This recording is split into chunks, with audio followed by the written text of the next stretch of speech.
Yo, so I had a good day for my birthday. I had a good day.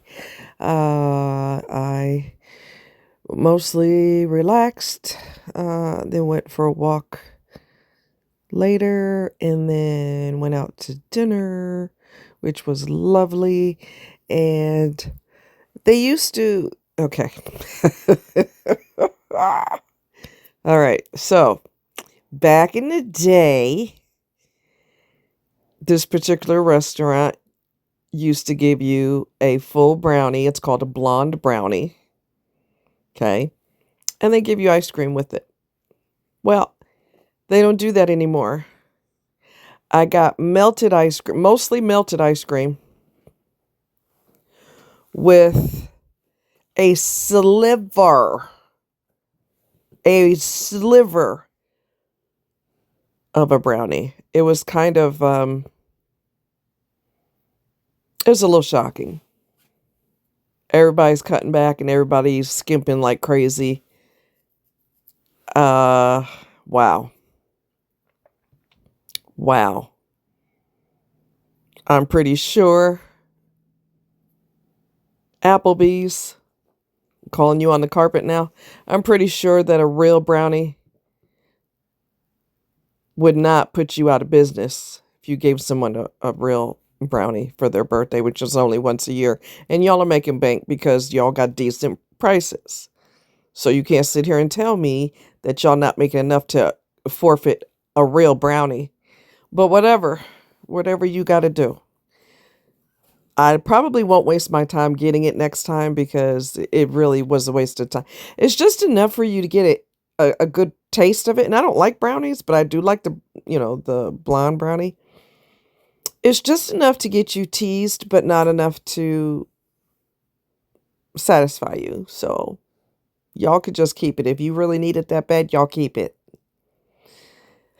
Aside from that, my meal was very good and it was a nice, it wasn't a bad day. It was spitting rain off and on, but it wasn't, when I went on my walk, it wasn't bad at all.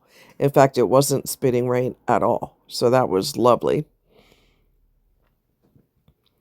And somebody is supposed to, or said that they would take me to dinner tomorrow so that I could get a free dessert, a real free dessert for my birthday. So we shall see what we shall see.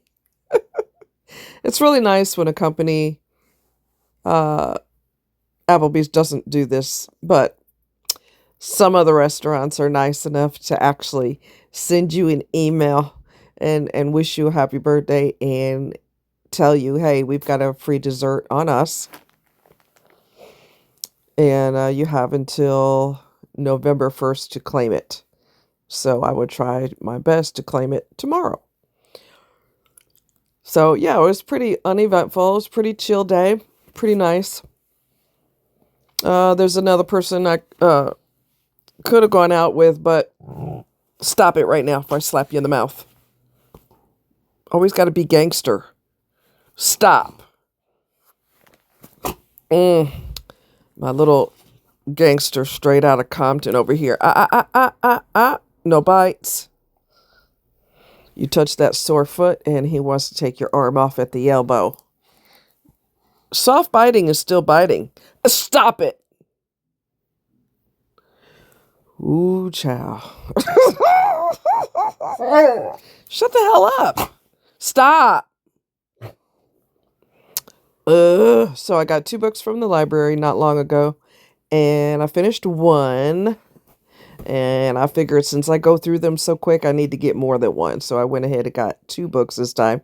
He told me at the library, he said, you're unlimited. Your account is such that you're unlimited to how many books you can get. But of course, you have to be able to carry them, right? So you don't want 25 books unless you just know you're going to go through a book a day, which I'm quick, but I'm not that dang quick. So, yeah, pretty much uneventful day. Nothing super off the top or anything. The weather was pretty cooperative, even though occasionally it spit rain. And like I said, and it's cooler now. The video that I'm going to try to, if I remember, Either I said before the week's out, I'm going to upload it probably tomorrow or tomorrow or Monday. I said I'd do it before the week's out, but I've been busy and I forgot. And then I got caught up doing other things, trying to figure out what I'm going to do for my birthday and the whole bit. So I will get that to you. And at the time that I actually did the video, it was still hot out. And I think that was a week ago. So you're going to hear me say, and it's very hot out here. And you're going to be like, what is she even talking about? You look on your phone. What is the weather in Missouri? What does she mean it's hot? It's chilly. When I actually did the video, which was about almost a week ago or so, it was pretty, I don't want to say muggy, but it was hot. It was still hot out. So Missouri is such that if you don't like the weather, blink, it'll change. So, that's how, I remember one year in October, I kid you not, in October, I looked out the window. This was a couple years ago. And I see white on the grass. And I'm going, wait a minute. Isn't it October? What the hell? Yeah. That's the earliest that I can recall us getting snow in these parts was in October. So, yeah. So anyway, I hope you all are doing well. Lee Hammock talked about when you are seeing a narcissist, you are basically on a, I don't want to say a time restraint, but you basically are. Okay, so if you go into a cab, the minute you put your butt on the seat, the money starts going, right? The clock starts going. It starts racking up the amount of money that you're going to end up paying.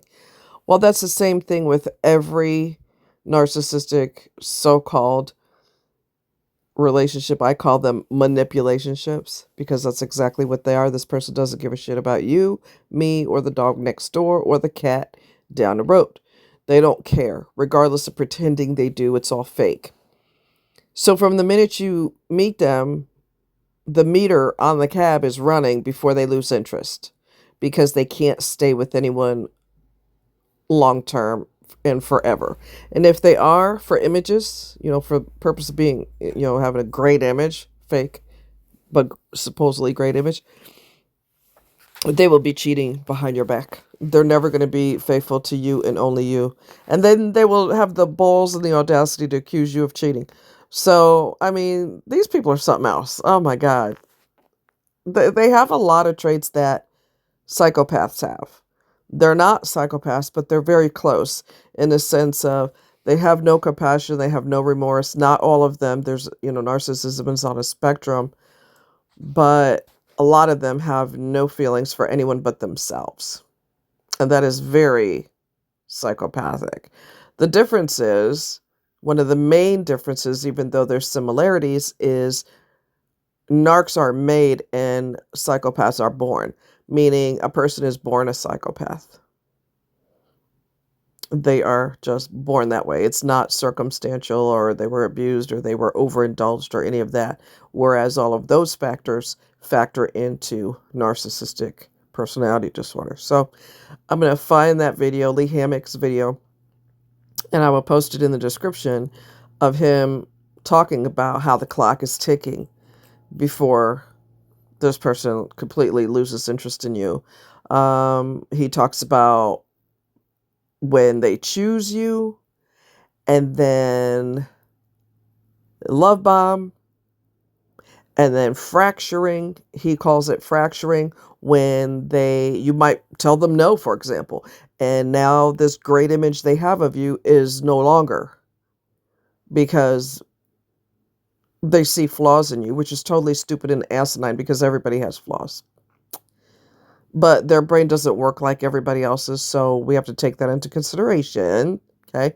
Fracturing, they start losing interest. And then there's the emotional disconnect, devalue. And then there's the physical.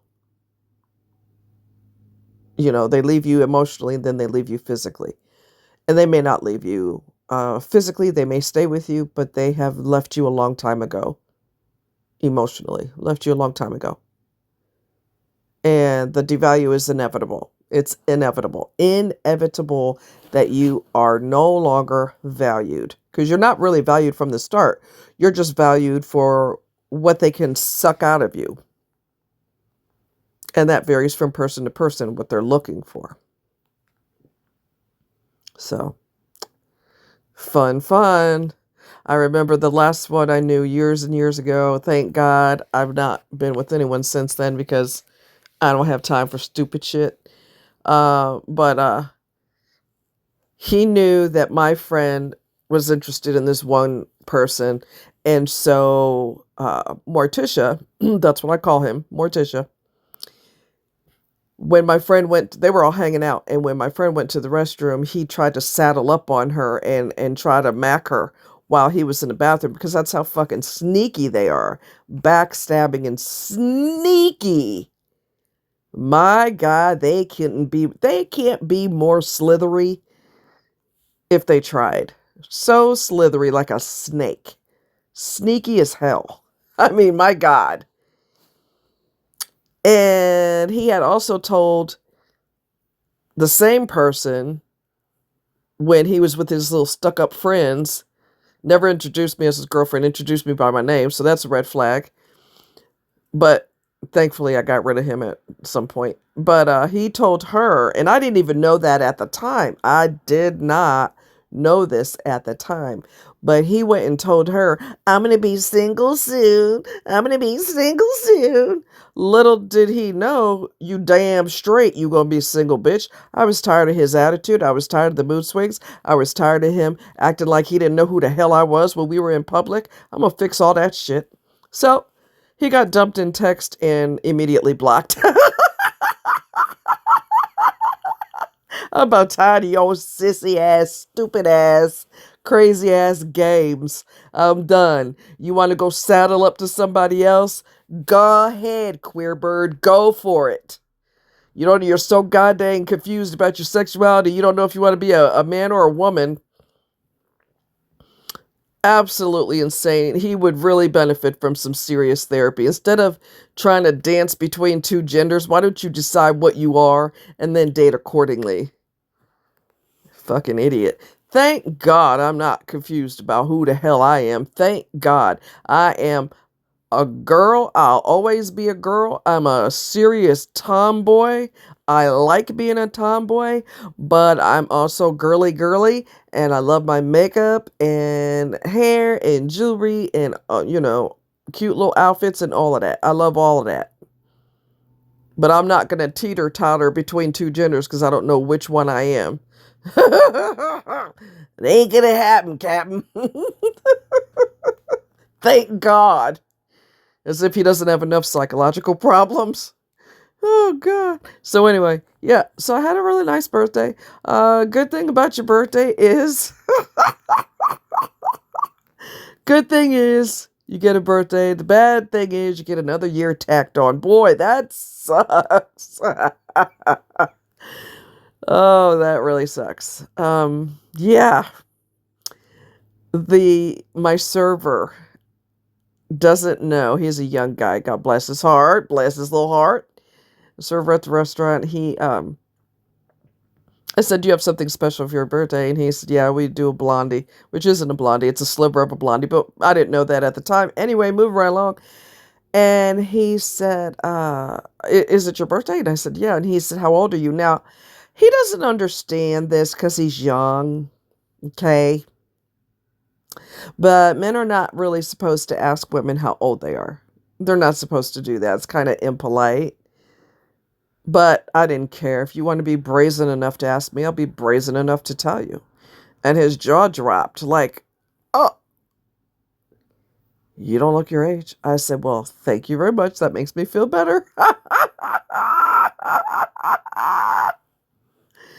But he starts dating. If he's not dating yet or he starts dating, don't make it a habit of asking girls their age because they're not going to like that. So, and one of them is going to end up telling him, you don't ask a woman that. What's wrong with you? But I didn't care. Whatever. So, anyway, you guys take care. Much love and stay safe. No texting and driving. There is nothing, nothing, nothing on your phone that is worth you dying for. Love you guys. Bye.